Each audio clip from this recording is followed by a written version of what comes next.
MIDC Bhosari police ठाण्याच्या हद्दीत खंडेवस्ती sector क्रमांक 10 येथे 52 वर्षीय चालकावर जीवघेणा हल्ला झाल्याची घटना समोर आली आहे। या प्रकरणी तब्बल 8 जणांविरोधात गंभीर स्वरूपाचा गुन्हा दाखल करण्यात आलाय। यामध्ये आरोपी आकाश भरत खरात वय 26 वर्षे, सागर प्रधान वय 28 वर्षे, रोहन बबन गाडे वय 23 वर्षे, साहिल सुभाष तुपसुंदर वय 22 वर्षे, 3 विधी संघर्षित बालकासह राहुल उर्फ काळ्या रमेश प्रसाद वय 24 वर्षे हे सर्व खंडेवस्ती भोसरी येथे राहतात। हे या प्रकरणातील आरोपी आहेत।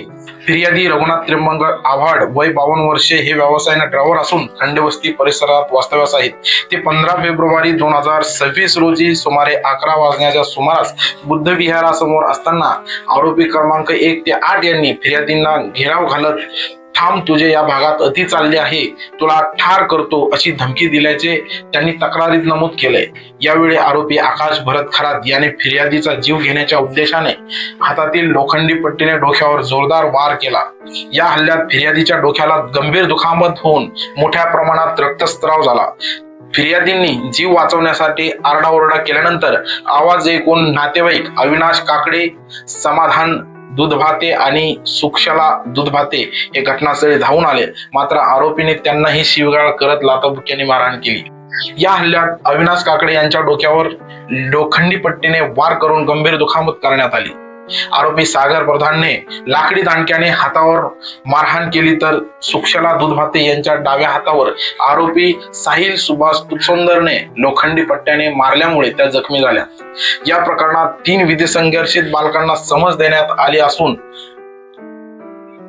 आरोपी क्रमांक 8 जो उर्फ काळ्या रमेश प्रसाद याला अटक करण्यात आली असून या संपूर्ण प्रकरणी MIDC भोसरी पोलीस ठाण्यात गुन्हा रजिस्टर नंबर 86/2026 अन्वये BNS कायदा कलम 109, 189(1), 189(2), 189(4), 190, 191(2), 191(3) तसेच क्रिमिनल लॉ अमेंडमेंट कायदा कलम 3 व 7 अंतर्गत गुन्हा दाखल करण्यात आला आहे।